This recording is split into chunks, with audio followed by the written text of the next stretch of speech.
Rishabh sir?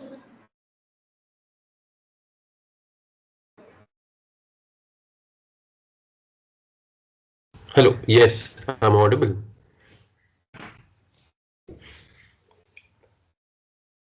I'm audible. Hello. Yes, sir, you're audible. All right. So may I start now? S-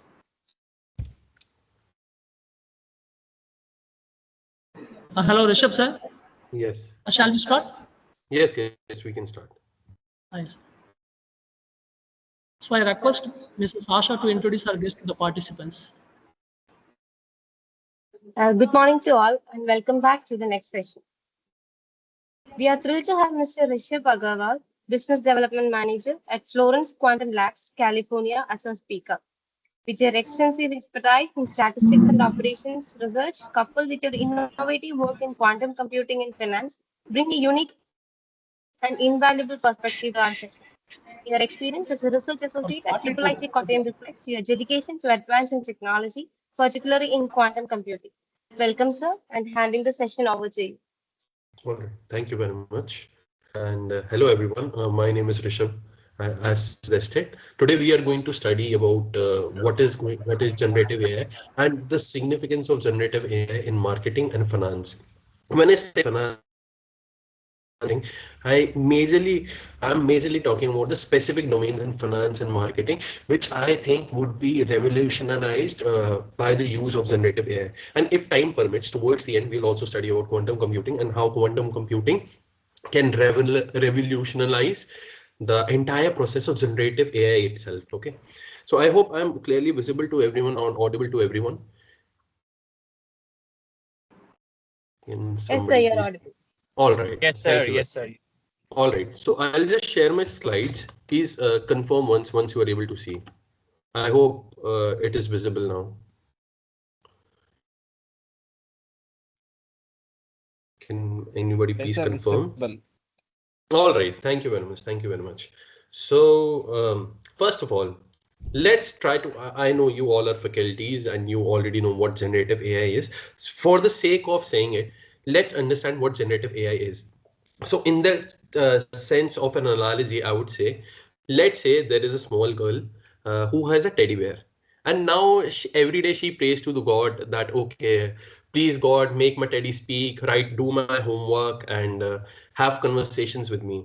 And one day God actually listens and makes, by using his magic wand, makes that girl's teddy actually read, write stuff, but that teddy is not conscious. So now the girl starts exploiting that teddy to write all the homeworks that she has to do in her school, and she tries to have meaningful conversations with the teddy itself. So this is more or less what generative AI is in the actual sense. So the technology in itself is not conscious, but it is able to read, it is able to write, it is able to think when we train it the way to think. So this is what more or less generative AI is. So we are going to proceed now. And first of all, I'll try to cover the basics of generative AI so that we are on the same page for some technical terms. And after that, we'll dive into the finance and the marketing aspect of, I'm so sorry, marketing aspect of generative AI. And if time permits, we'll also study the quantum computing part. All right. So what is generative AI? So at the top, we have artificial intelligence, and then comes the machine learning part. So artificial intelligence is the intelligence of the machine in very general terms. And after that comes the machine learning part, where we are training the machine to do things which are repetitive in nature, or to generate things.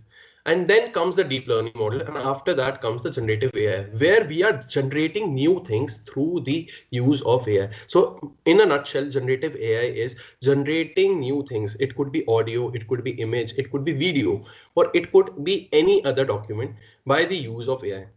So subfield of AI that focuses on generating new content such as images, text, audio, 3D objects. We are getting into that. It is still in development phase, but we are going over there. So we have different generative models. Hello, I'm audible. Hello, Yes, sir. Yes, sir. You are audible. All right. Thank you very much. Thank you.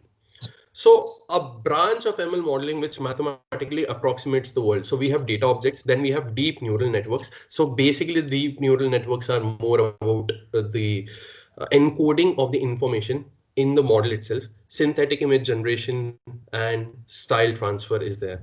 And after that, translation, question answering, semantic search, speech to text, music in transcription, all of that comes under generative models area of expertise.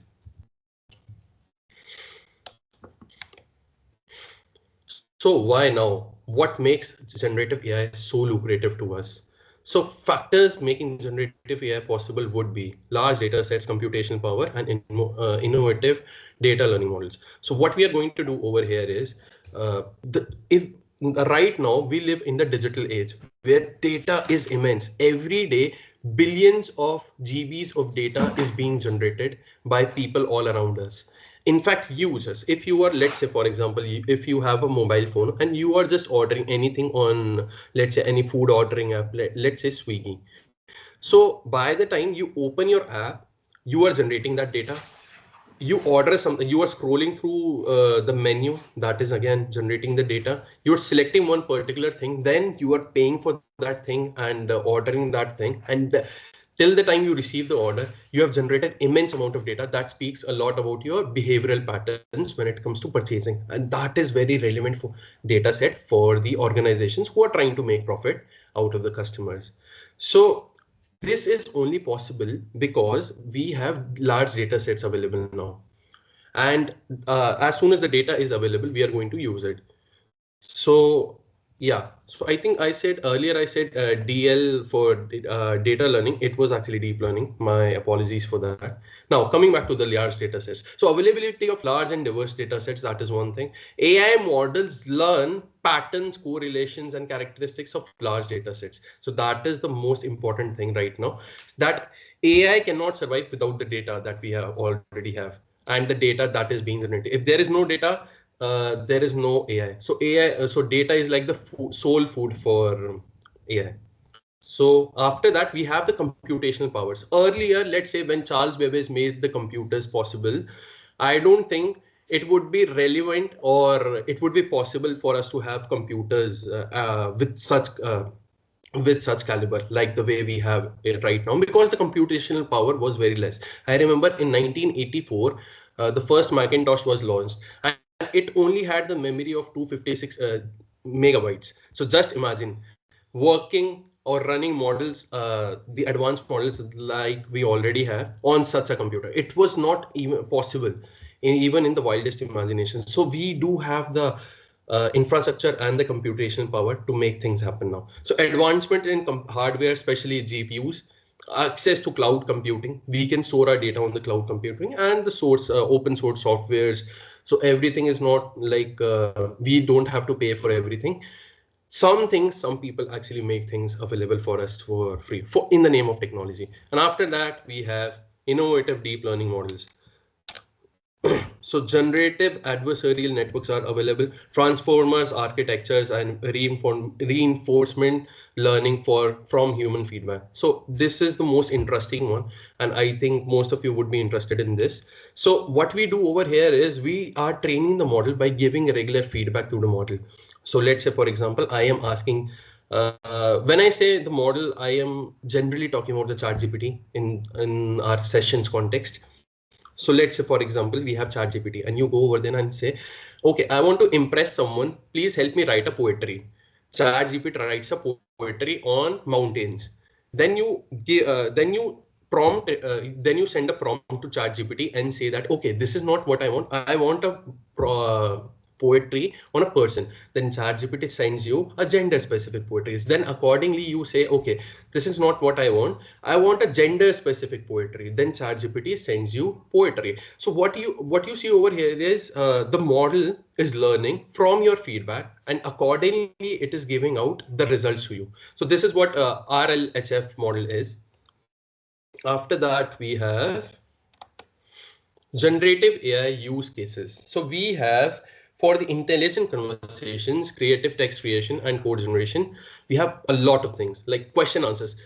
this particular point, the question answers point, destroyed the history of Chegg. So Chegg was a student help platform with a valuation in billions.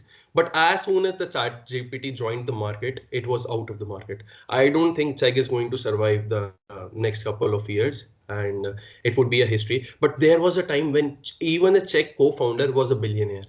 But as soon as the ChatGPT came into the picture, all of the writers at Chegg were fired, and the freelancing model that they had was collapsing already.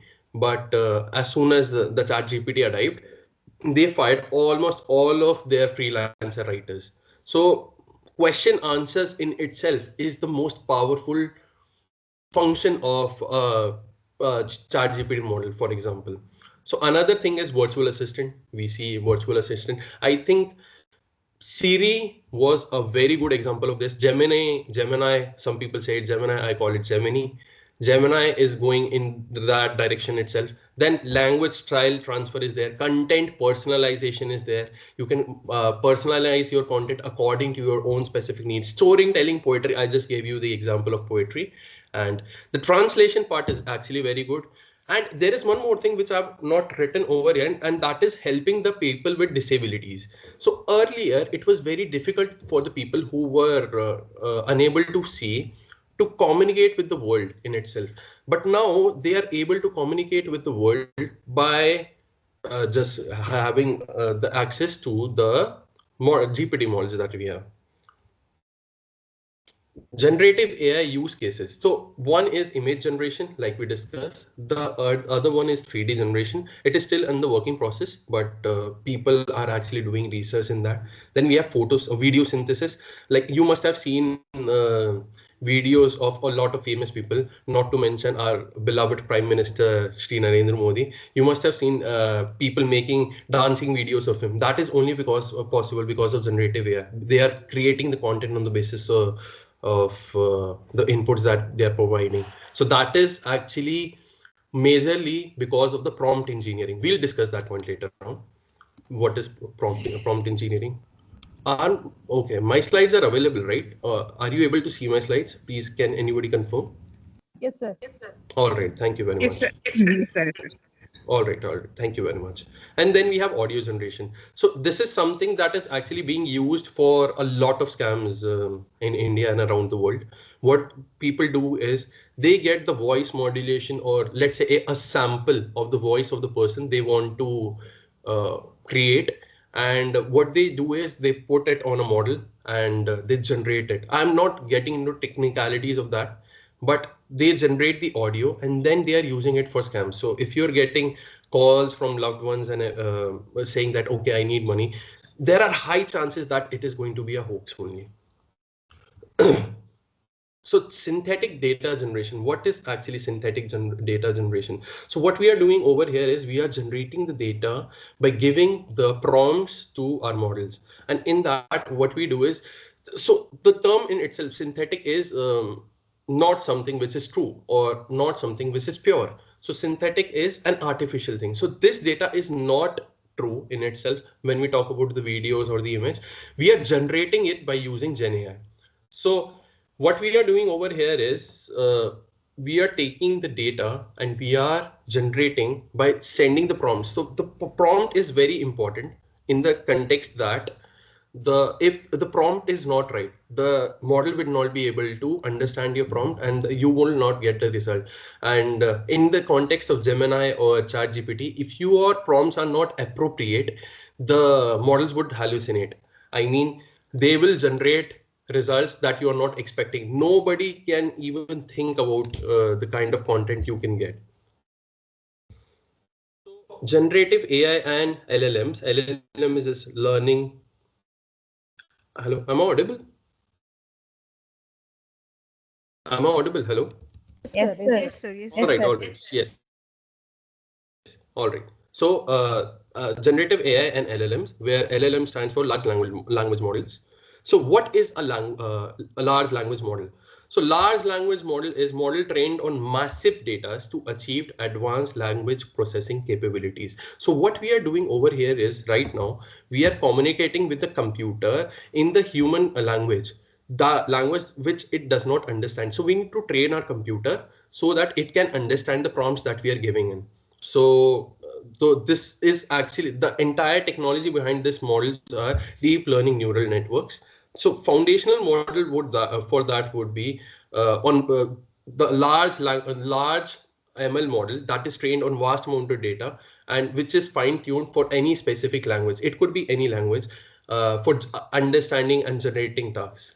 Am I clear to everyone? Okay, let's proceed ahead. So how do LLMs work? So we have input where we try to we input the data, then that data is tokenized, encoded in numerical expressions, and then token embedding is there. What we do is we put similar so it is done by the computer itself, put words with similar meaning close in vector space. So computer does not understand our language, so what the computer tries to make sense of what we are saying, and after that we get the result, and then we give the feedback for that, and we get the output text. So this is like a gist of what we do in LLM. An overview of common LLMs right now. So this is an overview. I have added the link over here. I'll share the slides, and if you want, you can access it after the meeting itself. I'll share it with Mr. Nagarajan sir as well.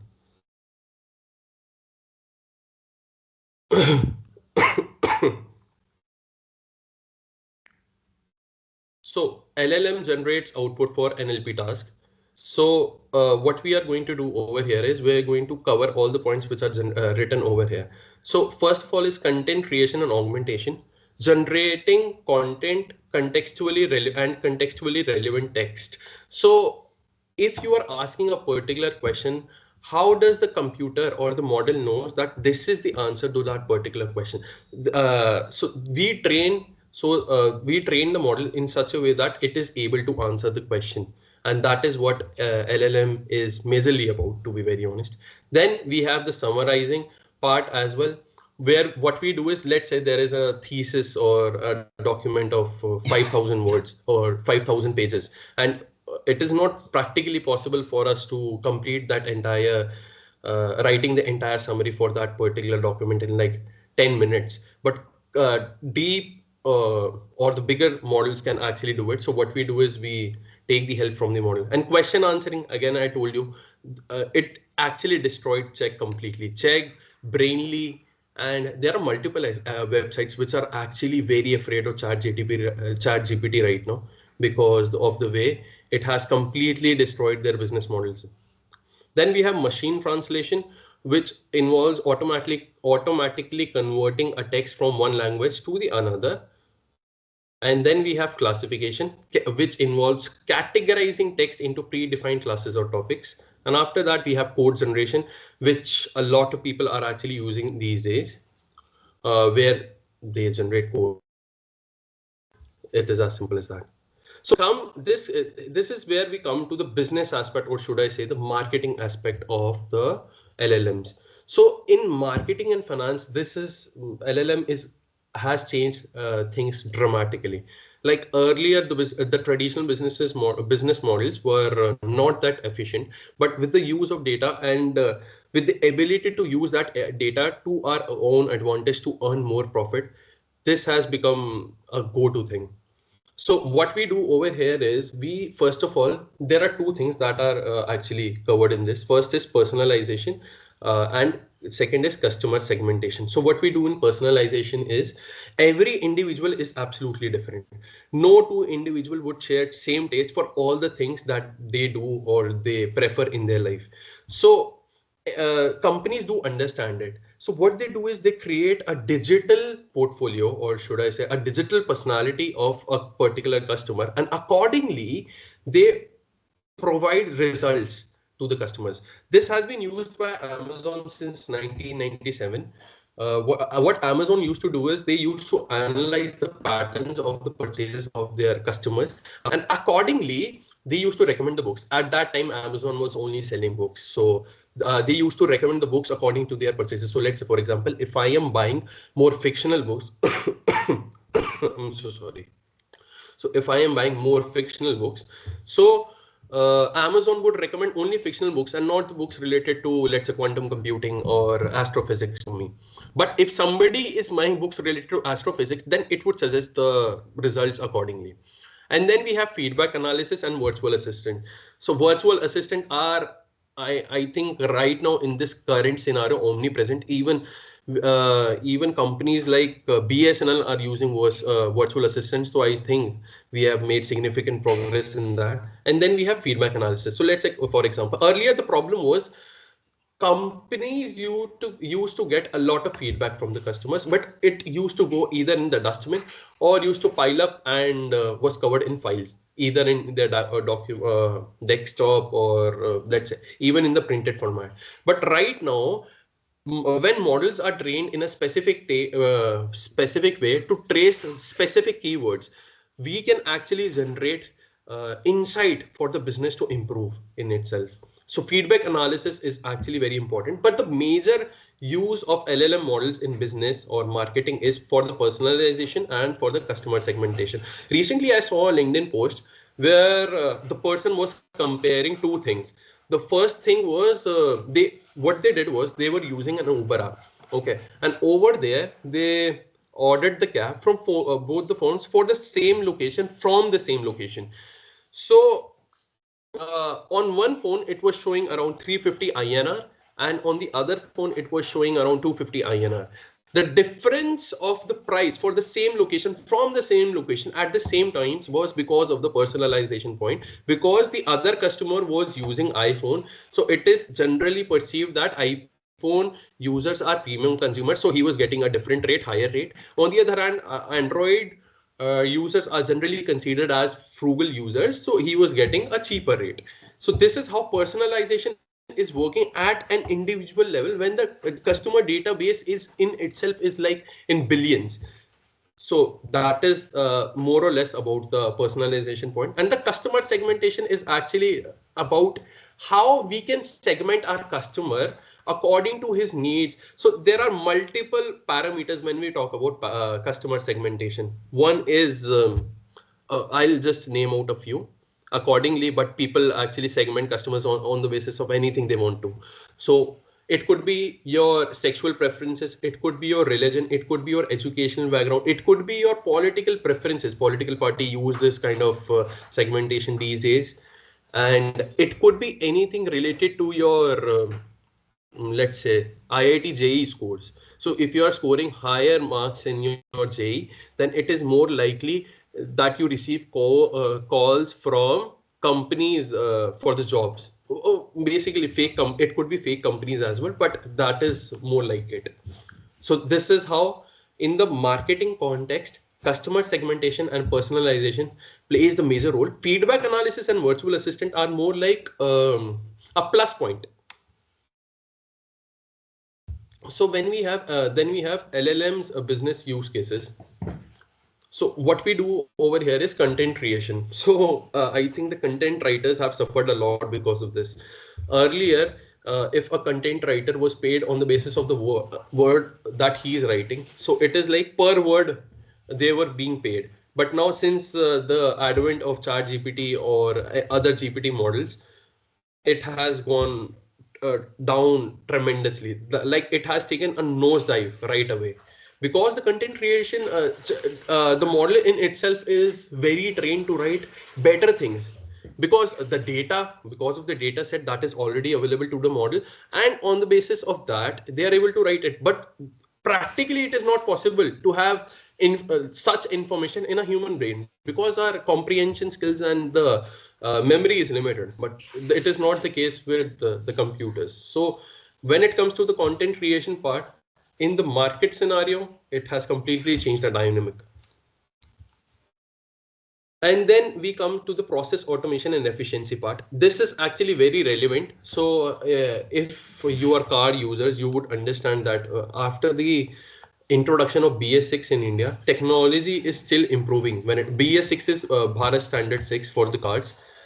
Just like we have in USA, we have Euro 6, Euro 8. Similarly, this is like the standard for the cars. So in that, you realize that earlier it was very difficult for a mechanic to figure out the actual issue. What is that creaking sound, the creaking sound that is your car making? But now it is very easily detectable because of the use of the computers at the service stations. And process automation, a lot of processes have been automated. Earlier, the processes which were very difficult to perform, they have been automated. So this is how business is being developed. But here's the catch over here. Process automation and efficiency comes at a very high cost. So it is not practically possible for a small business like a street vendor to have process automation. It is practically not possible. So in that scenario, this particular thing is only being adopted by very big businesses. When I say very big businesses, I'm talking about medium scale enterprises, not even small scale enterprises, because they need technology. They need access to the funds to access this kind of technology. We have code generation and developer productivity. A lot of engineers would love me for saying this, but yeah, they have the code generation ability of the GPT models have changed the entire scenario of coding dramatically. Earlier, we used to remember the entire list of reserved words, everything. But recently, one of my interns, I talked to him and I said, okay, just tell me all the reserved words in Python and I'll hire you. And he was not able to label all of it. So I said, okay, just tell me how many are there in Python, and he said 42. So I was like, okay, so that is how I got to know that he's completely dependent on the models right now. So code generation and developer productivity comes hand in hand with the LLM models. And now we come to the finance use cases and case studies for generative AI. So in a nutshell, if I have to revise, first of all, everything that has been covered in marketing. So majorly when it comes to the marketing, it is two things: personalization and customer segmentation. That is very important for research perspective or from the perspective of a business. Feedback analysis and virtual assistant go hand in hand. It is like the perk of the technology itself. Personalization, because in that context, we make the customer feel more at home and being able to relate to the brand in itself. But in the context of customer segmentation, why is it important when I say customer segmentation? Because first we categorize the customer and then we personalize things. For example, I have 1 billion customers, and what I am doing over here is I am segregating my customers on the basis of, let's say, broken hand. How many customers are ordering Move or any bandage related thing. So I segregate my customers, and then accordingly I send notifications to that. Okay, this is the product that you need. This is how this will improve your injury or something of that sort. So customer segmentation comes first, and then comes the personalization. In marketing, that is the most relevant thing right now. Other than that, everything else is like more like a perk, like I said. Okay, so this was more about the marketing. And now we are talking about the generative AI finance use cases and case studies. So if you want to earn, pardon my language, if you want to earn filthy money, this is the thing that you should be studying, or should I say you should be putting all your efforts in, because finance in itself is very lucrative. And if you are standing at the cross intersection of finance and technology, that earn in, I don't know, I don't have a number. You can earn a lot. So when I say the use cases, there are multiple things. First is automation of accounting functions. We'll come to that later on. Then that is another one is conversational finance. We have applicant friendly denial explanations, why your loan was rejected or why your EMI is not approved. Then we have legacy software maintenance, and we have financial analysis and forecasting. Basically, it is used in fundamental analysis. Fundamental analysis is concept of finance where we analyze a particular stock on the basis of inherent value or the inherent risk that that particular stock assumes. Then we have application modernization, document analysis, macro. We'll come to all of it later on. Right now itself, I am just trying to give you an overview of all of it. Then financial report generation is there, scenario-based reporting is there, fraud detection. You can earn a lot of money in this. And there was one more thing. Okay, I think I have not covered in this slide. I'm unable to see. All right, not a problem. I'll discuss it later on. So let's talk about the accounting functions. So if you are from a commerce background, but I don't think commerce background students would be here, or the professors would be here. If you still are from a commerce background, then I would say is you know the basic accounting functions. But if you are not from a commerce background, then you understand that accounting is the soul of finance. When I say accounting, it is very important. What we do over in accounting is we record the transactions. And why are we recording those transactions? To get data out of it. Okay, this is where I spend the most. This is where the business spend the most. This is the profit of the business. This was the ROI. ROI is return on investment, right? So when we talk about the accounting functions, it is a very, very hectic job for a chartered accountant. All the things right. And the data which is being generated right now is immense. When we talk about the companies like Nestle, or even let's not talk about the Nestle itself. Let's talk about the Apple. So every day Apple is making billions of dollars of sales, and those transactions are being held everywhere. So what we can do over here is we can the process is being automated. We can generate the data. We can use the data that is being, and we can train our models to identify specific transactions which are, let's say, getting failed. So what we can do over here is we can reach out to our specific customers for their failed transaction, and we can convert those leads, because that customer showed interest in our product. That customer was trying to buy the product, but the problem was the problem that the customer faced, that the transaction failed. So that is one thing that we can do with the automation of accounting functions. And then we have conversational finance. So generative AI models can actually produce more naturally and contextually relevant responses. It is not like earlier, if you tried chatting assistants in the late, I think 2020s, you would see that there was one specific response that you used to get. Even if you tried to talk to Swiggy representative, or let's say Zomato representative, you would face a problem like, okay, I am getting the same response again and again, and it is not contextually relevant for me. For example, I ordered something and it came like the order was completely different. So I tried to complain about it. So the chatbot used to say, kept on saying, please share the image, even after sharing the image multiple times. And finally, it accepted my image, and then it said, I'll look into it and I'll get. So that was something which was not relevant for my context. And it said that, okay, you need to wait for 24 hours to get a response from me. I am having the food right now. How can I wait for 24 hours to get a response from you? So it was not contextually relevant for me. But with the use of deep learning models, what I can train my particular model to give contextually relevant information. And in the context of finance, it your tax returns. So I think countries are trying to adopt it. So what it would do is, if you're filing a tax return and you're having a problem with let's say one particular section, because of which your tax is generating higher. So the bot itself would give you feedback. Okay, this is the problem. This is how you can amend it, and this is how you can save your tax. So that is one thing.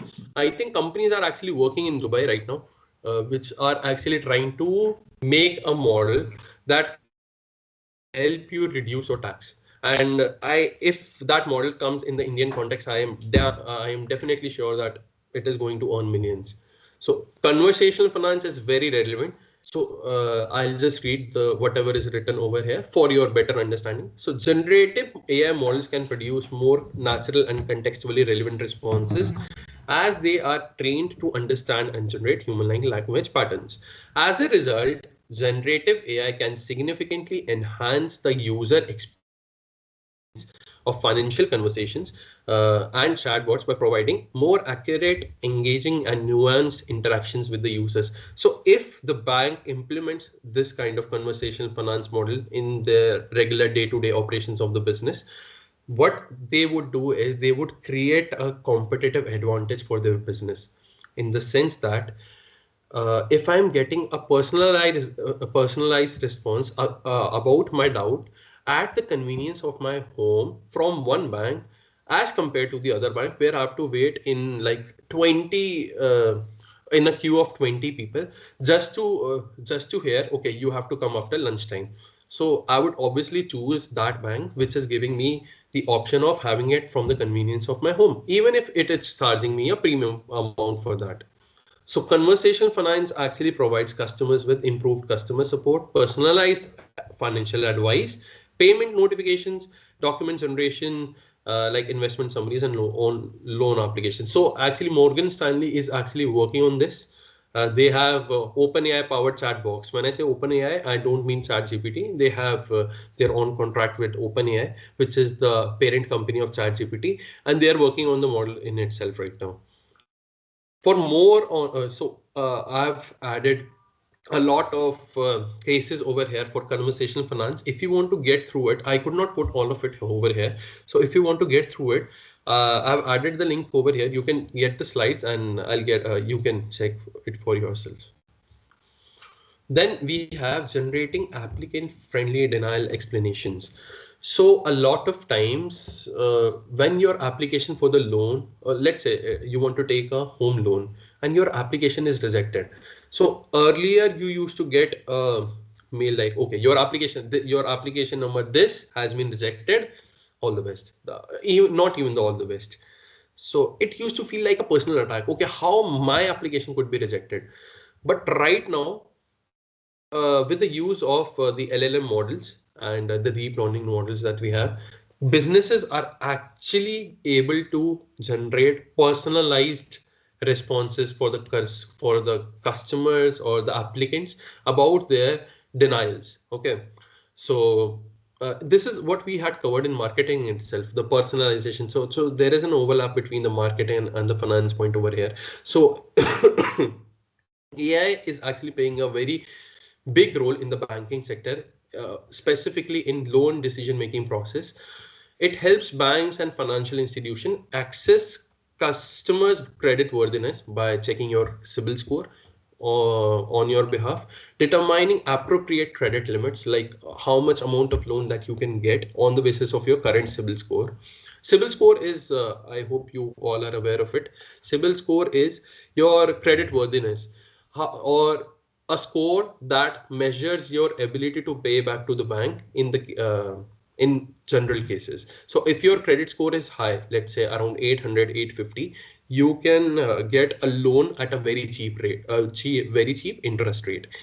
But if your credit worthiness is low, when I say your score is around 600, so the score is out of 900. So if your score is around 600, you will get the loan, but you will get it at a very high interest rate. It could be around 24%, 30% for the same loan that you can get around 14 to 16% if your CIBIL score is high. And let's say if your CIBIL score is around 0 to 200, then forget about getting a loan.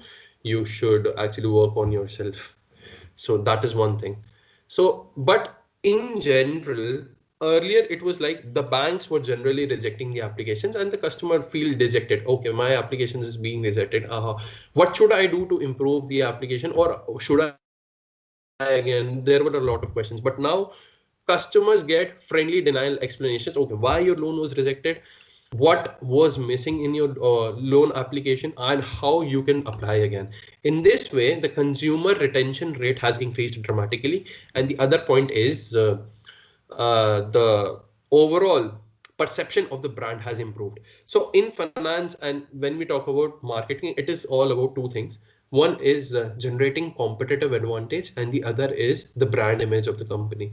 When I say the competitive advantage, I mean that particular point or that particular skill that separates your business from the business of your customer. So when I say competitive advantage in the Indian context, let's say example of Tata over Reliance. So in Tata, the competitive advantage that Tata has is the value of their brand first, and the second is the trust in the name of Tatas. But when it comes to Reliance, things are a little different. Reliance is being known for their cunning business practices. So this was actually seen in a very particular case study. When Tanishq was launched, Tanishq is a Tata brand for jewelries, and in the jewelry market, it is very difficult to for a new participant. I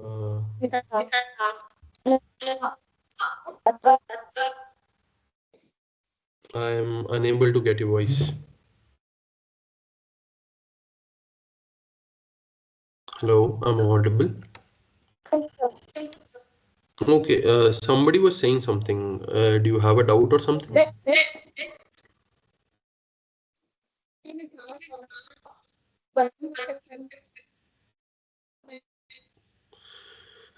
I'm sorry, I'm not able to hear your voice. Is it possible for you to share your question in the chat box?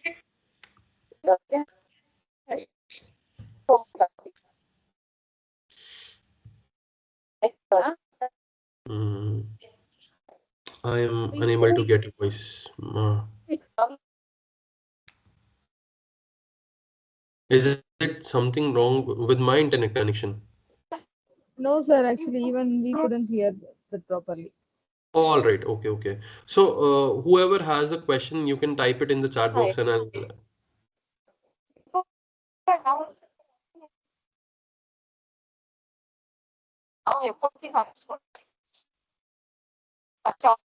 All right. Okay. All right. Okay. Thank you. So you can put your doubt in the chat box if you have doubt. I am unable to get your voice.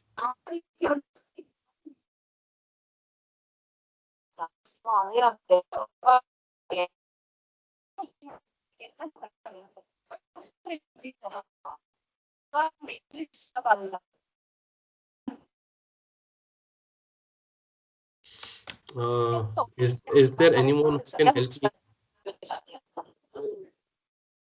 Okay, I am unable to get the voice of the person who is asking me doubt. So, ma'am, will you please share your doubt in the chat box?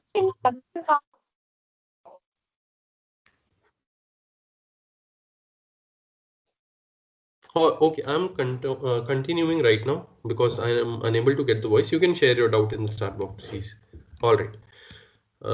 So I'll get back to this. I hope my slides are visible. So yes, when we talk about the business and we were talking about the competitive edge, right? So in the context of Tata Industries, Tata is known for their trust and their fair trade practices. So when the Tanishq was launched, I told you earlier that Tanishq was a brand in the jewelry industry, and it is very difficult.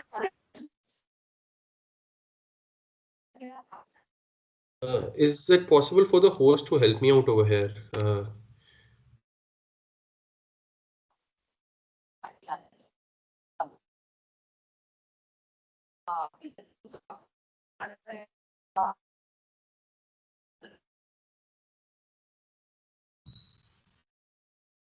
Sorry, sir. Just 1 minute. Yes, please. Yes. Thank you. Okay, so you can continue. All right. Thank you very much. Thank you. Okay.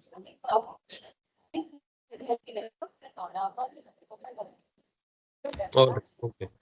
So in the context of Tata, the problem was not the problem. The competitive edge that they had was the trust point. So when Tanishq was launched, Tanishq was a very hit brand because of the trust that Tata had built. So when we use LLM models or any other model in the business context, what we do over here is we try to gain a competitive edge over our competitors.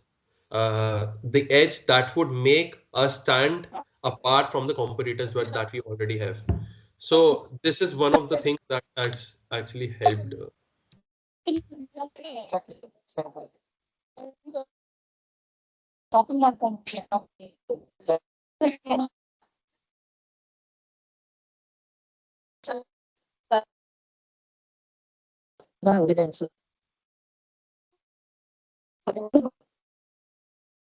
Yes, I'm audible. Yes, sir, you are audible. Yes, sir, you are audible, sir. All right. Okay. So shall I continue or?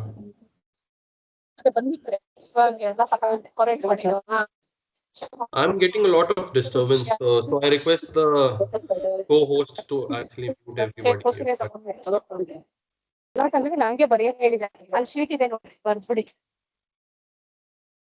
I think the person has been unmuted because of some technical error.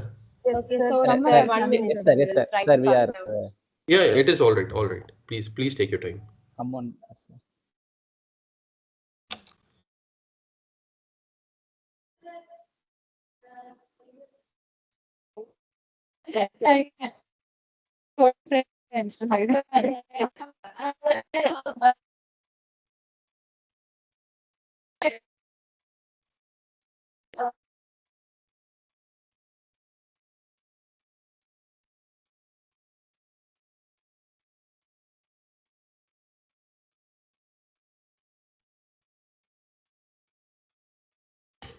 Mr. Nagarajan, sir, may I continue now? Sir, wait a minute, sir. Just we are. Sure. Please let me know when I can. Yes, I will inform. Sure. Thank.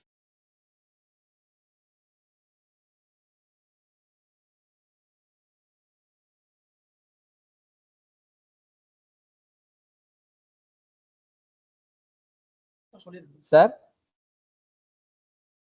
Yes, sir. Yes, sir. Yes. Now you can continue, sir. We muted everyone. All right. Thank you very much. Sorry, sir. Okay. All right. So I hope people are able to get whatever I'm trying to communicate over here.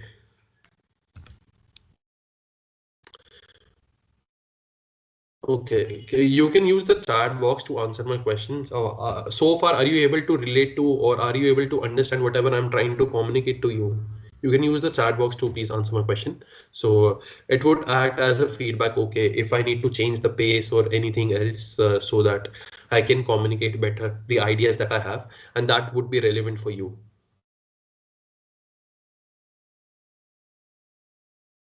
Okay, I'm just taking 1 minute for you to answer the question and then I'll proceed.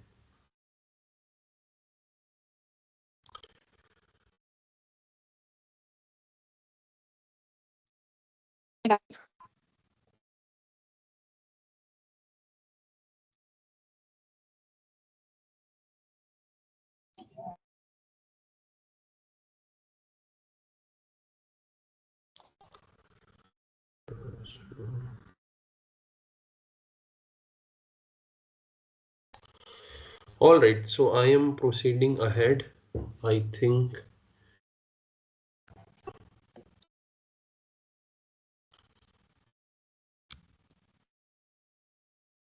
All right, okay, I'm proceeding ahead now. So we have discussed this. Now let's come to the other topic. I hope my slides are visible to all of you.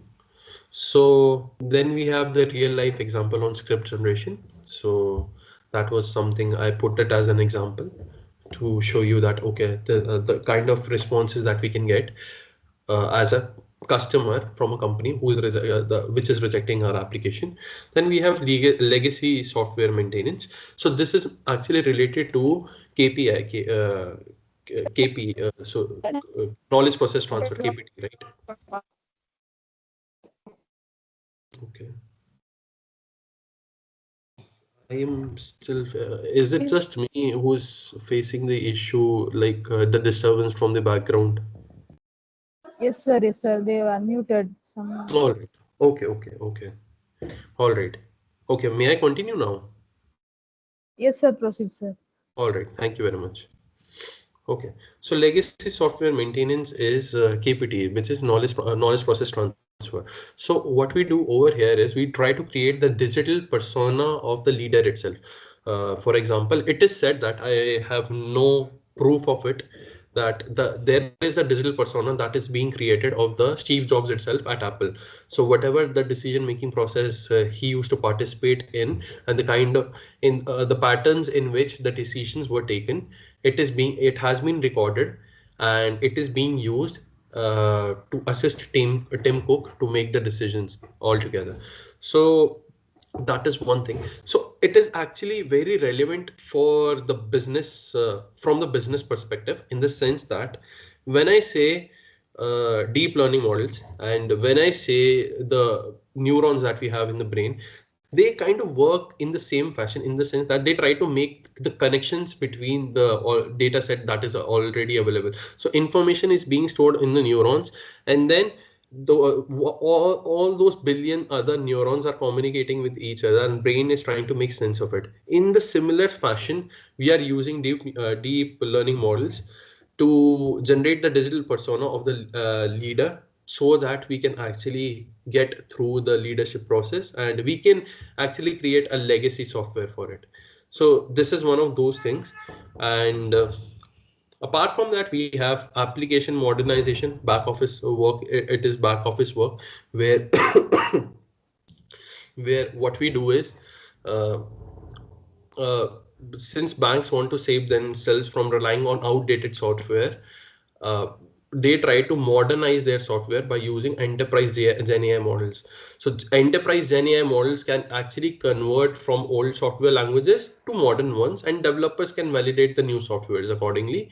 Employees at Goldman Sachs, and we have the other one, Morgan Stanley, actually have confirmed that generative AI is a strong aspect of application development right now.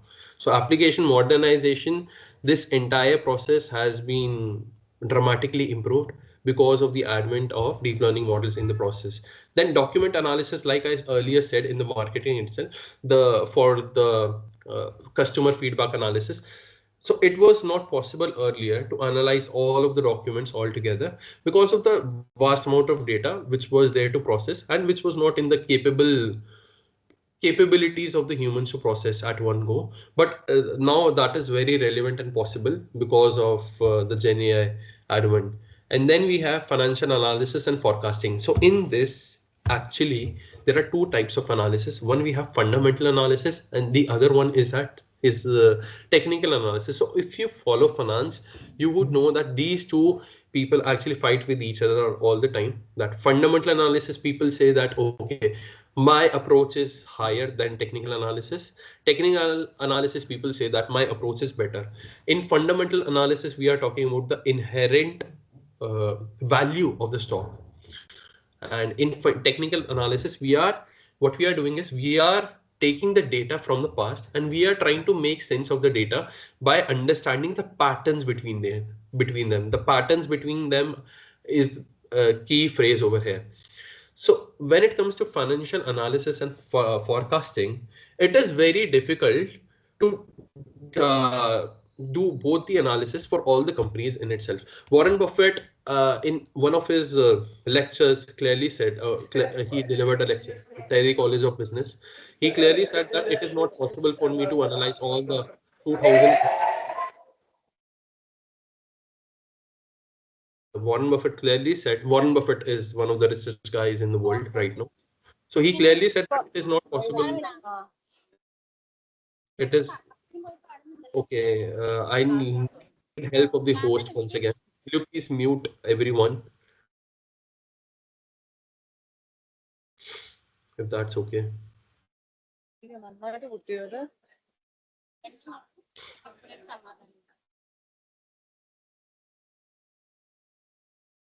Mr.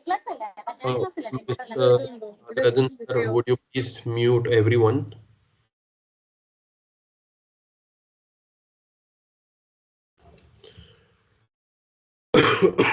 Can I request participants to please make sure that you're not unmuting yourself unless you are asked to, because it creates disturbance for the other people as well. If you have a doubt, you can drop it in the chat box and I'll try to answer that question to the best of my abilities. But please try to avoid unmuting yourself. Okay. All right. I'm proceeding further now. So in fundamental analysis and forecasting, Warren Buffett clearly said that it is not possible for me to analyze all the 2000 companies. So I pick only 3 companies out of it. So, but now it is actually possible to analyze 2000, not even 2000, 2 lakh companies at one go because of the deep learning models that we have right now. And so that is one thing. That is one thing. So over here we can analyze and approximately predict where one particular stock, when I say stock, I'm talking about the share of a company, where that one particular share would go in the near future. Okay. Then we have macroeconomic simulations. This has been used by the US government in recent times to predict, okay, where their economy is going and what all factors they need to change to prevent another 2008 depression like condition, 2008 economic crisis. I hope you all must be aware of it. If you're not, I'll give you a brief. So in 2008, because of the subprime mortgage, just understand, subprime mortgage is the villain over here.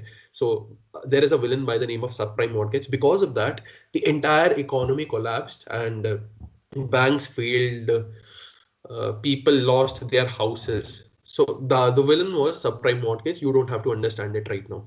So to understand and to predict that, okay, we have to avoid such a situation, because obviously everybody suffers because of it. The people are suffering, the government is suffering, only a few people make the profit out of it, otherwise everybody else suffers. So US government, when I say Fed Bank of USA, they try to predict economic downfalls using LLM models.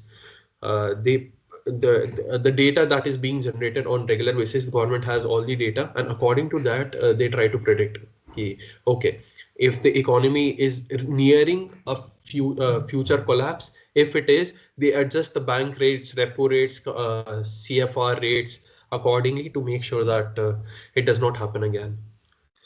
Then we have market predictions. This point has an overlap with financial analysis and forecasting. Over here in financial analysis, we are trying to understand whatever is written in the financial reports of a company. And in market predictions, what we are doing is, on the basis of the data that is being generated, we are trying to predict the market. Okay, is it a bullish market or a bearish market? Bullish market is when everything is going up. Every share price, everything is going up. Bearish market is everything is going down.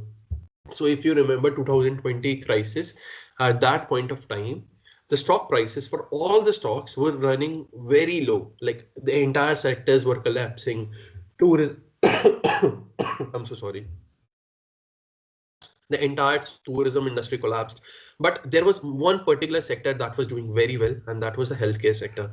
So if we had powerful models at that point of time, the people with the access to that model could have predicted and would have put their money in that particular area and could have earned a lot of money out of it.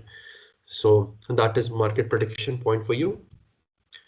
And then we have financial report generation. So what we do over here is, there are multiple sections of the law. So the law that we are referring to right now is Companies Act 2013. So Companies Act 2013 specifically mentions that a company, whether private or public, private company which does not issue shares in the market, public company is a company which has shares in the market. So a company, whether private or public, has to generate financial reports according to the sections of this law. The law was Companies Act 2013. And report generation in itself would give nightmares to the best chartered accountants in India or around the world. So this process has been have been improved a lot. When I say a lot, because earlier the work that was being done manually have been automated because of the generative AI process, and this could not only be solved by AI in the sense that you need to generate the insight out of the data that you are being presented to. You have to generate balance sheet, you have to generate profit and loss statement, and that is only possible once the data is being processed. So that is why GenAI is actually very applicable over here, and companies are actually working in this domain. So there is a company by the name of Friedenware, which is trying to create a similar software which can help the business to generate their financial reports within the fraction of a second. Then we have scenario-based reporting. What we do over here is we try to simulate certain market conditions and we try to check the validity of the responses that we are going to take. So example of this would be, for example, let's say there are certain variables that affect my product, maybe the plastic quality of the bottle. So let's say I am putting down the quality of the plastic, and I want to see the response of the market according to that. So I identify the variables and I train my model accordingly to get the response I want. In that context, earlier we used to pay to the analyst or the consultants, but now this can be done through a model which is powerful enough to analyze all the variables, because it is like a multivariable equation which cannot be solved in a standalone way. And then we have the fraud detection. This is something where, I mean, this is my area of expertise as well. In fraud detection, you can earn a lot. I have no number for you, but and it is actually related to the quantum cryptography as well. So in general parlance, I would say that, let's say, for example, quantum computers come along, and we are not prepared for it. So as soon as the advent of first quantum computers and the person who is using it knows how to use the quantum computer, all of our OTPs, all of our bank encryptions would fail dramatically right away. So to prevent that, we have generative AI, but the ultimate goal would be to reach to the quantum cryptography level, so that our computers or the systems that we have or any other data that we want to protect is quantum encrypted. Then we have best practices for applying generative AI in finance industry. So I'll give you an overview first of all of all. I'll give you a summary of all the points that we have discussed so far in finance. So first of all, we have automating of accounting functions, where we try to automate all the accounting functions related to, let's say, preparing accounting statements, journals, ledgers, cash books, all of that. Then we have conversational finance, where we are getting a response according to the context that is being referred to. It is not like you are talking about cat and you are getting a response about Alia Bhatt. And then we have generative applicant friendly design explanations, where you get a response from the bank saying that, okay, this reason why your application was rejected, and this is how you can improve. After that we studied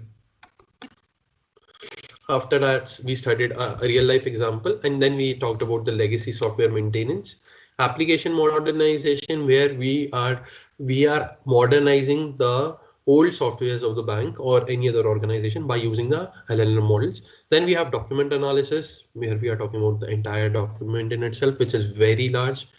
Financial analysis and forecasting, this is where we have talked about the fundamental analysis and technical analysis.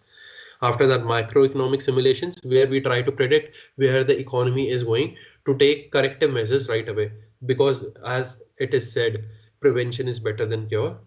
And then we have market predictions. After that, we studied about market or financial report generation, where we try to generate the report on the basis of data that is being provided to us. And then we have scenario based reporting. And after that, we had fraud detection. And I think quantum cryptography would be more powerful in the near future as compared to generative AI, to be very honest. I've kept it over here. I've kept this over here because generative AI has been used in fraud detection in the current context, but in the future context, quantum cryptography is the way to go. Then we have best practices for applying generative AI. So what would be the best practices or the best steps that you can take to apply generative AI in finance industry? Or if you don't want to talk about finance industry, then you can talk about your own organization. So first of all, it would be strategy and vision. First, we need to have a clear long-term strategy for integrating generative AI. We should not do it on the basis of the fact that, okay, my competitor is doing it, so let me do it. Let me do it myself as well. That should not be the case. The idea behind that would be to create a competitive edge or a competitive advantage that can significantly improve this position that I'm at in the market as compared to my competitor. And then domain and case use, then deployment models, we need to decide, okay, whether I'm going to be going to use a hybrid approach or a pure quantum approach or a pure AI approach. Then we have funding. Funding is actually very important. After that, talent. Okay, talent is actually needed to deploy the LLM models. Then we need to assess the risk that is there when I implement the Gen AI model. And finally, the change management. How we are going to prepare the people of the organization to accept the change that is being implemented in the organization. So there are entire theories regarding this point, like Kurt Levin's change process is there, and other theories are there as well, to help people to accept the change which is being implemented in the organization and to make them avoid being a Luddite. Okay, so let's take a 5 minutes break if that's okay. And then we'll come back to our slides, if that's okay. Mr. Nagarajan sir, would that be okay if I take a 5 minutes break? Or the host, Yes, sir. you Yes, can sir. just let me know. All right. Yes, sir. Okay. Okay, Thank you sir. very much. Okay. Thank you.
I hope everybody is back.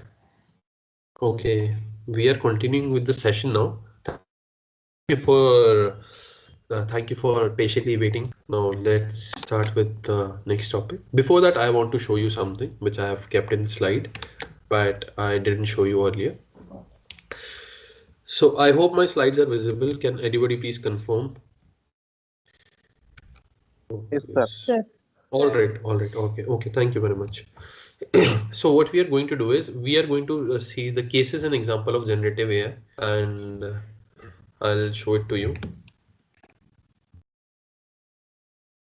Okay, I hope you are able to see the other tab that I have enabled. So AI text generation, top 15 use cases and 4 case studies. Yes, sir, visible. All right. Okay. Thank you very much. Thank you very much for confirming. So when it comes to the business context, I'm not talking about the finance or the marketing part. I am talking about the business context. So in business, it is very important for us to understand the case studies, and that is like if any one of you have studied or done an MBA, or if you are teaching at the MBA level, you'd see that there are multiple case studies that are being studied every day, so that we can take inputs out of it and we can avoid making the mistakes that all other people have already made, because life is too short to check the depth of every hole by falling in that hole right away. So over here there are use cases of AI generated text that I want to discuss. I hope it is visible. So content creation we have already discussed. We have discussed copywriting and ad creation. We have discussed customer support and chatbots. The SEO content optimization is something new, and that is very relevant for the business, because this is SEO is search engine optimization, and this is one of the most powerful tools that Google has ever created, and this is being followed by entire organizations altogether. So what we do over here is when it comes to the generative AI, we take the keyword rich content. So AI actually can generate content that is optimized for search engines by incorporating relevant words and following the best practices in SEO. And after that, automated generation of meta descriptions and tags help improve the discoverability of created content. So what it means is that, uh, let's say you are searching for a water bottle. So a water bottle can be searched in plethora of ways. Like you can search for a bottle, you can search for a water bottle, you can search for a plastic bottle, you can search for a copper bottle. So in this way, generative AI can actually help us in putting the exact title which is relevant from the perspective, or should I say from the context of search engine optimization. So this is a very important point, and if you are planning to open a seller's account on Amazon, that would be very relevant for you as well. Or if you are in a business that is planning to sell things online on Amazon, maybe Flipkart, that is going to help you. Then we have personalized communication. We have already discussed it. This is educational content and tutoring. So earlier it was, I have huge respect for the professors and the teachers who do not use ChatGPT for creating their question papers. But I think that ChatGPT has paved a way to ease out their efforts, the efforts that they are putting in creating question papers or creating a study material for the students. Because earlier things that they had to do using their own, let's say, typing skills, writing skills, and their own brain, it can be now delegated to the learning models that we have, and it actually works like magic. We have discussed the summarization of large text parts, script and story generation we have covered, legal document drafting. This particular parameter is still in development, just like the mathematical aspect uh, of the responses. So right now the models are not trained enough to give answers to complex mathematical problems. But yes, we are getting in the right direction. We are going in the right direction. Then we have academic research and writing. This is the scope of improvement is already there. Academic research needs a lot of work. When you are trying to write, let's say, an academic research paper over here, by using the models. The problem with that is a person who is an expert at reading research papers would definitely right away know that, okay, this person has used the GPT models that are available. So right now it is not that powerful enough, but eventually it will get to a point. Then news and report generation. Earlier, it was very difficult for the GPT to help with the news generation, inserting a cognitive bias, which is already there, but now things have improved again. Automated code generation is there. We have discussed it. Translation and localization, we have discussed. And interactive voice assistant, we have discussed all of it. Now coming to the final parts of the slide. We have benefits of generative AI in finance industry. I hope it is clearly visible to everyone. Yes, sir. All right. Thank you very much for confirming. So benefits of generative AI in finance industry. It is very so. I think towards now we are towards the end of the session, so it would be very easy for you to bifurcate between what is actual benefit and what is just the gas in the air, in the sense that you can actually sense, okay, what is relevant for the business and is this model is going to help my business or not, or am I just taking a decision on the basis of the what competitors are doing. So first the generative AI has is improved financial condition. So it if we have to relate to what we have studied so far, this point, generating applicant friendly denial explanations have actually improved the loan application rates dramatically for the loan lenders, in the sense that earlier the customer who was discouraged and dropped out now wants to try again after getting a specific friendly feedback from the customer or from the bank lenders. So the first point over here was the application of generative AI in the finance industry has the following effects. So the effect is budget cycle time is 33% faster. So budget cycle time is actually the time it takes for the time it takes from formation of the budget till the implementation of the budget. So earlier this process was very long, in the sense that okay, budget was made today, but the entire implementation of the budget was delayed, but things have improved 30%, 33% faster because of it. Then uncollectible balances decreased by 43%. What it means? So in accountancy or in finance, there is a concept called debtors. DEBTORS, debtors. What it means, debtors is a person who owes us money. Who owes us money? That means we have to collect the money from that person. We have already provided the goods or the services, as the case may be. Earlier, a lot of the debtors were lost in transit, in the sense that, okay, either they were not recorded because of some accounting error, or they were recorded but they were not traced, they were not regularly followed, and because of it the businesses were facing problems.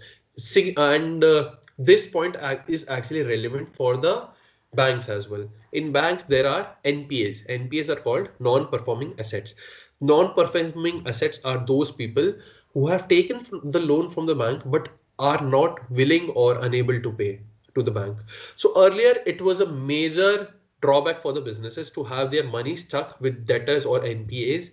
But things have improved dramatically because of the implementation of generative AI, in the sense that now, as soon as the managers or the assistant managers get the report about the debtors, which was not available earlier, they reach out to them and they try to push to recover the amount.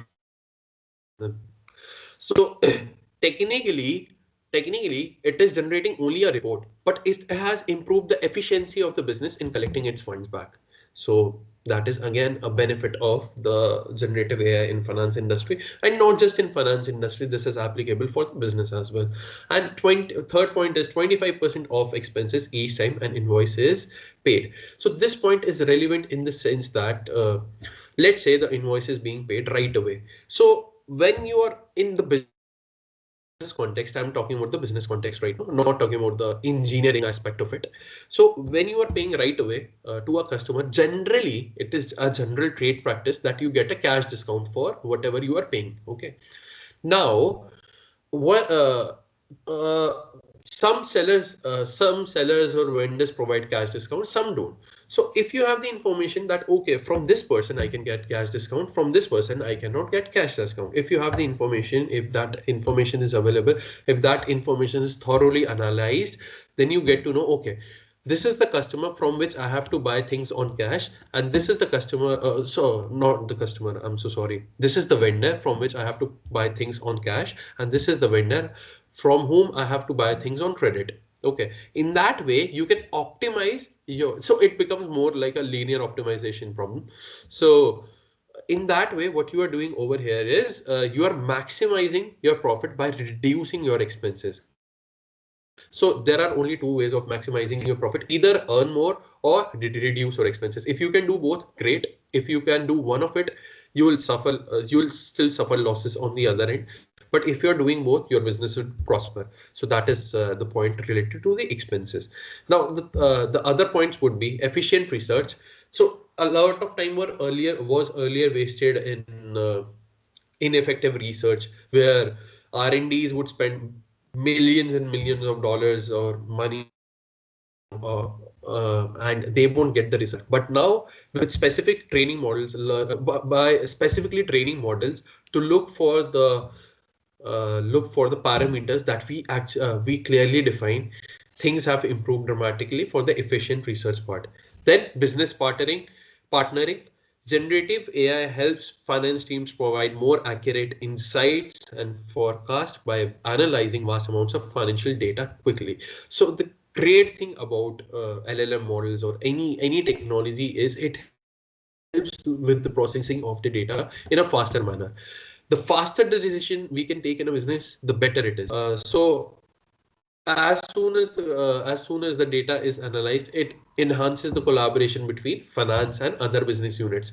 So finance is actually working closely with other departments, like for HR, marketing, operations, R&D, in the sense that the finance is providing all the, so finance is like the father.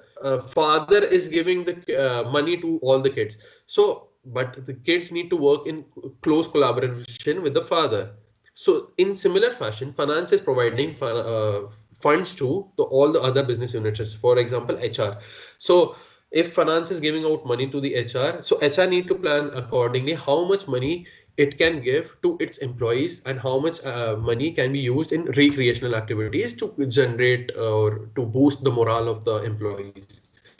So this is something that has been improved dramatically by using the generative AI model when it comes to the business partnering modeling. And in fact, you won't believe that in the traditional commerce degrees earlier this was not studied, but recently I've heard that University of Delhi have added a course for related to machine learning and deep learning models for the students of commerce itself. So actually a lot of students were crying that, okay, we are from the commerce background, why do we have to study coding and all? Then the professors over there explained that, okay, this is how this thing works. Then mitigating risk is another thing. So with business, the ultimate goal of the business is earning profit. And the downside of the profit is you have to take the risk. So profit is the reward for the risk that you are taking in the business. So in business, there are multiple business risks. Speculative risk could be there, pure risk could be there. But learning models are I'm so sorry. LLMs are actually helpful in a way to mitigate those risks, which were not earlier identified or which were not earlier solved. All right. So this is benefits of generative AI in finance industry. Then the challenges that we have right now: data accuracy, because the data the technology is dependent on the data itself. If the data is not accurate, then it would not work. Then we have biases in models. If there are biases, there could be multiple biases. Like humans, we have cognitive biases. There could be biases in the data itself or in the model. The models are designed by humans right now. So it could be that one particular person was so desperate to get a result that due to his or her desperation, he or she added one particular bias in the model, which is giving 99.69% results. So that is again giving inaccurate result, but it would influence the decision of the management if the integrity of the model is not identified. Then limited generalization. Right now the technology is limited. Business can either rely on off-the-shelf large language models or fine-tune LLMs for their use cases. Off-the-shelf models may not specifically perform the right amount of work, that is right amount of work or the contextual work that is actually needed for the business. So that is the problem right over here. Hallucinations, like I told you, if you're asking about cat, you should get the response from the cat. But if you are asking about cat and you are getting a response about Donald Trump, then definitely your LLM is not working. Then regulations. So in India, regulation part is a little dicey right now.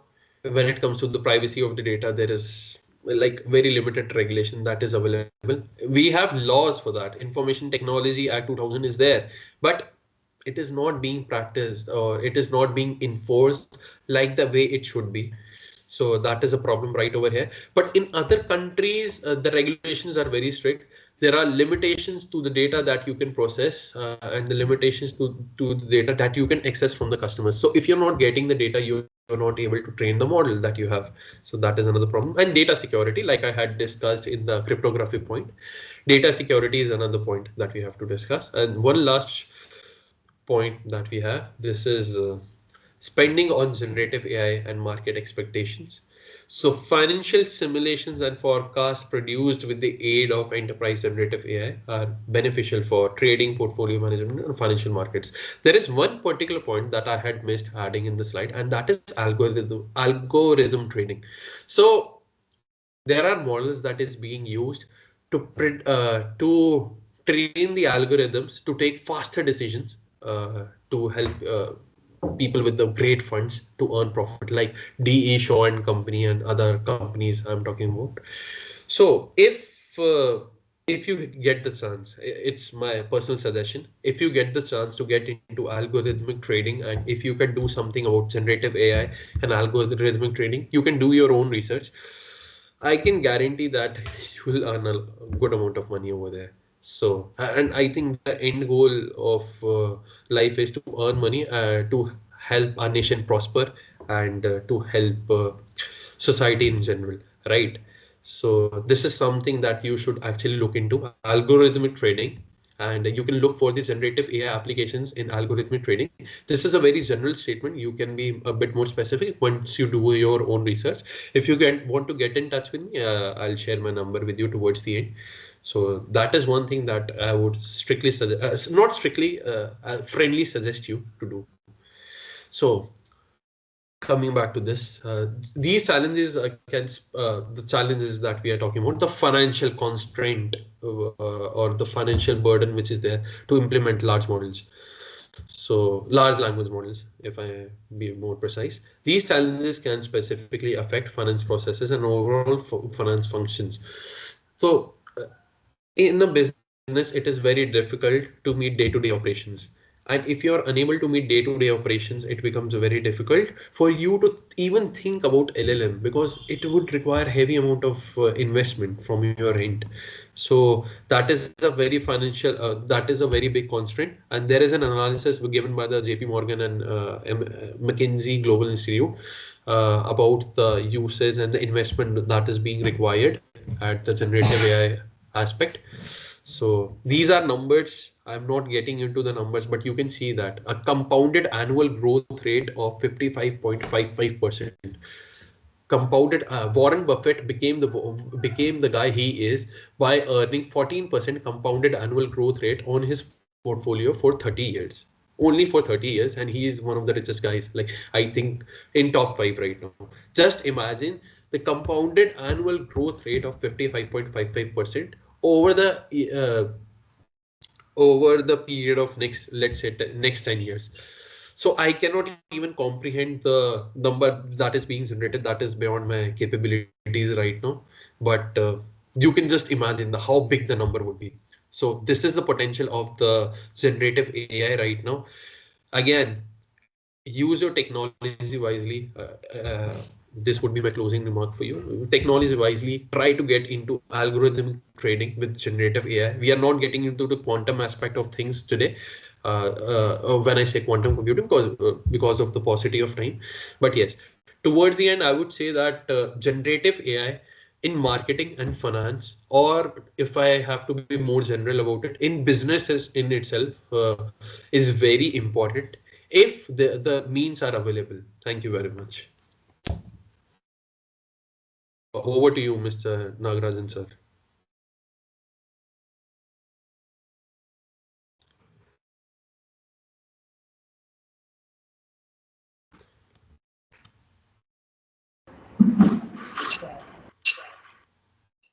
Hello, sir. Yes, sir. Over to you. I'm done with the session now. Yes, sir. So participants, do you have any queries? Yes, you may ask your queries. We do have time for the Q&A, right? Yes, sir. Yes, sir. Sir, All right. Yes. morning, sir. Yes. Sir, I think in your last slide, you suggested to use AI-driven financial tools for marketing. So, what is the level of accuracy we can expect, sir, compared to some level of accuracy in for what exactly? experts are already available. So, I just sell or buy some shares. So, suppose if I'm using any tools, what would be the level of accuracy I can expect? So actually, there are multiple research which are being conducted right now, and the accurate accuracy lies around 75 to 80% right now for some models, but no model is absolutely accurate right now. It can, last I remember, the average, if I talk about the average number, that would be 20 to 30% right now, the accuracy. But it highly depends on the model, the parameters that are being used, because stock market, when we talk about stock markets, there are multiple analysis that are available. There is fundamental analysis, technical analysis, sentiment analysis. So we don't know what analysis which is being performed, and every analysis would give different result and accuracy would differ. So it depends on the parameters of the model. Yes, sir. Sir, one more personal Yes. question. Can you suggest some tools? Tools as in, sir, what exactly? For this marketing.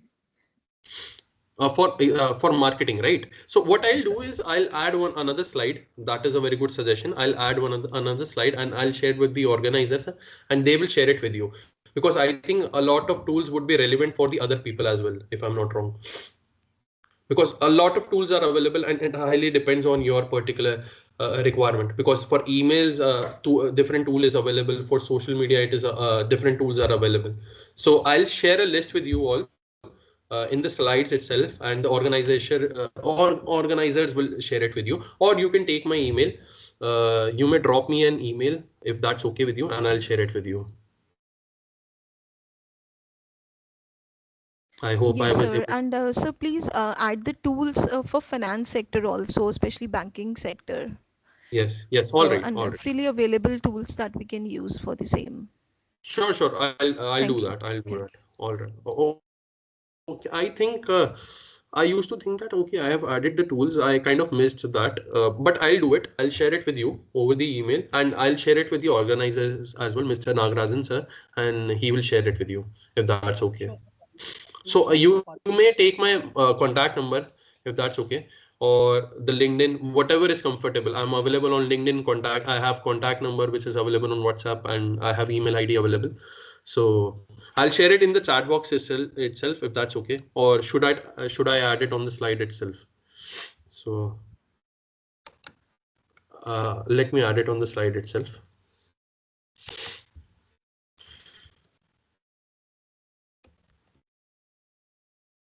I hope my slide is visible to all of you. Yes, sir. All right. So my email ID is rishabhagarwal.ds@gmail.com. And my contact number would be, I'll just add it over here.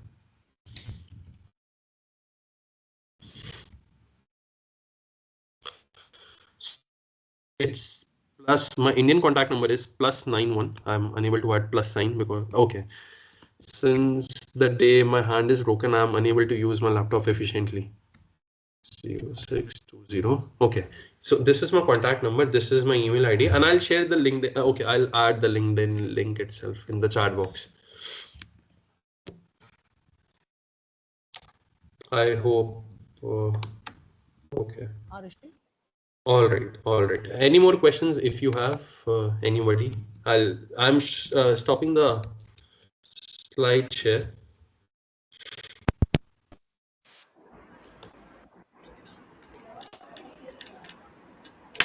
So, Rishi, are you able to hear me? Yes, yes, I'm able to hear you. Yes. So I have a question. Yes. As you are also an expert in quantum computing, could you please share what are the research opportunities in quantum and finance? Quantum and finance. Okay, so there are multiple opportunities that are available. So my current area of research is carbon options trading. So what we do over here is every company which is making pollution, which is producing pollution, gets carbon emission rights. So those carbon emission rights are traded. So that is one thing that I'm currently working at. But there are multiple opportunities. You can think about Monte Carlo simulation. So currently, so it is Monte Carlo simulation is a method. Okay. So currently it is being worked upon in the traditional sense, but as soon as the quantum computers come into proper existence, I'm so sorry, the classical aspect would lose its effectiveness. So you can do a research in that part. The other thing that is very interesting for me personally is portfolio optimization. So portfolio optimization has a lot of potential when it comes to implementing quantum computing, because there are multiple things. So it could be rebalancing portfolio in the sense that you are constantly rebalancing your stock profile. When I say stock profile, your share buckets. So what we are doing over here is, according to your, let's say you have defined one particular parameter, like, okay, I want to earn 20% of my investment no matter what happens. And you have integrated your model with the market itself, directly with the market. And what you are doing over here is, no matter what come, you have to earn 20%. So your portfolio would be rebalanced constantly, like within fraction of seconds by your model. To maintain that 20% portfolio. So it would, in the fraction of seconds, it would sell shares, it would buy shares. That would work in that manner. So I hope I was able to give you the basic idea of the area of research that you can explore. So opportunities are immense. You just have to look into it. Okay, what do you actually want to do? Is there anything, sir, do you want me to add? Yes, yes. Thank you, Rishi. All right. Any other queries from the participants? Any other queries from the participants? Sir, good morning. Is there any latest applications in this field that is based on AI? That is based on, I'm sorry, I'm unable to get your voice. Generative AI. I'm so sorry, I'm unable to. Can you explain any latest application? Any latest? So ChatGPT 4.0 model is there. Perplexity.ai is there. These are the basic tools that are available. If you have to be a little specific if you want me to give you a specific tool, to be very honest. But latest tool, Perplexity AI, ChatGPT 4.0, all of them are there. Okay. All right. Okay. Thank you.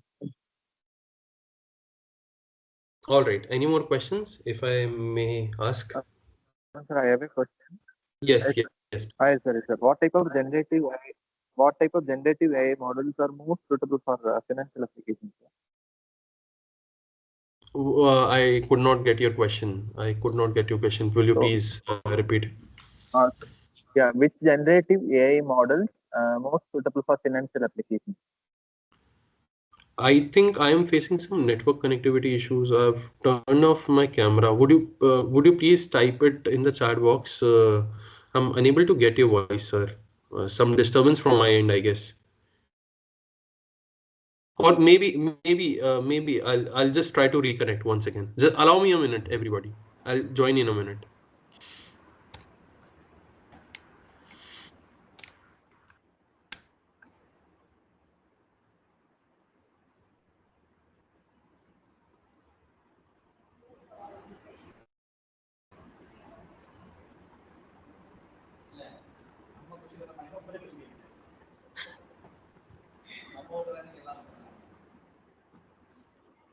எனக்குலாம் எதுவும் கேட்க மாட்டேங்குது, உங்களுக்கு கேக்குதா?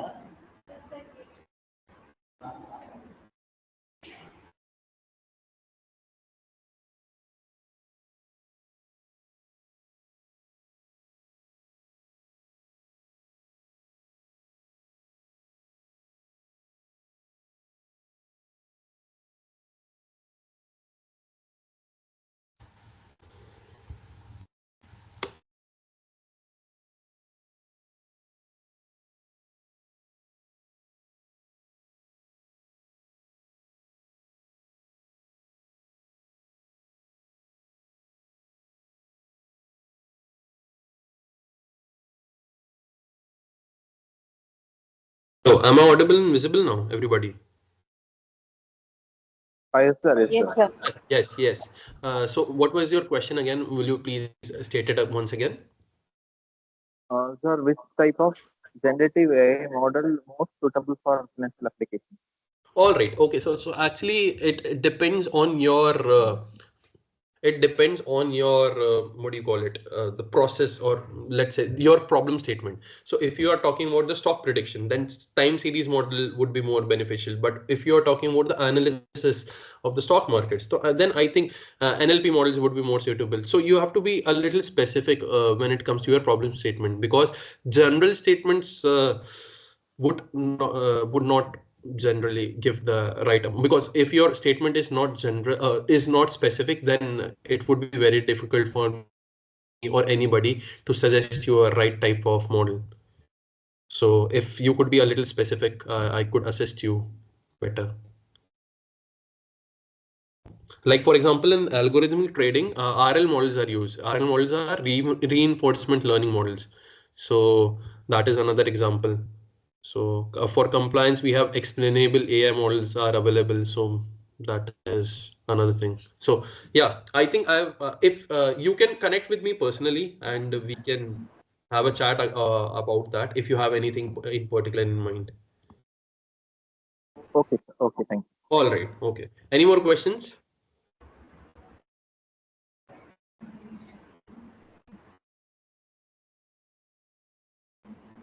So I think we can end this if we don't have the questions. Yes, sir. All right. Okay, sir.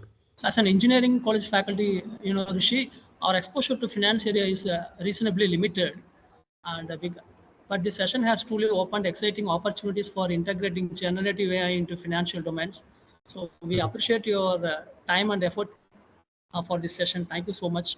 So despite your busy schedule and health concerns, so thank you, Rishi, for joining us today and delivering a wonderful presentation on GenAI in finance. So we look forward to staying connected with you in the future. And thank you so much for this session, Rishi. Yeah, thank you very much, sir. It was my pleasure to be over here and to be able to deliver a session at your college. It was so I am sharing my LinkedIn link for the benefit of everybody. If you want to connect with me over LinkedIn, I've shared it over here. And earlier I had shared my email ID and the contact number. If you want to connect, you can connect. We can discuss ideas and everything. Thank you very much for the opportunity. I request Mrs. Asha to conclude the vote of thanks.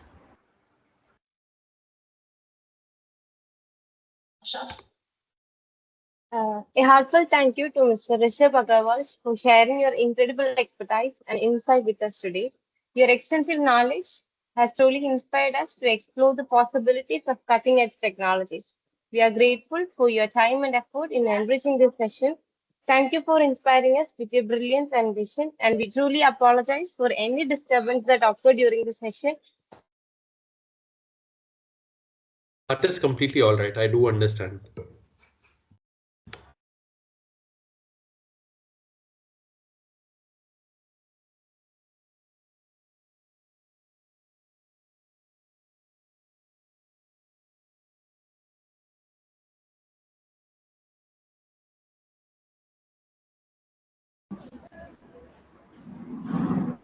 Okay, thank you, Rishi. Thank you very much. All right then.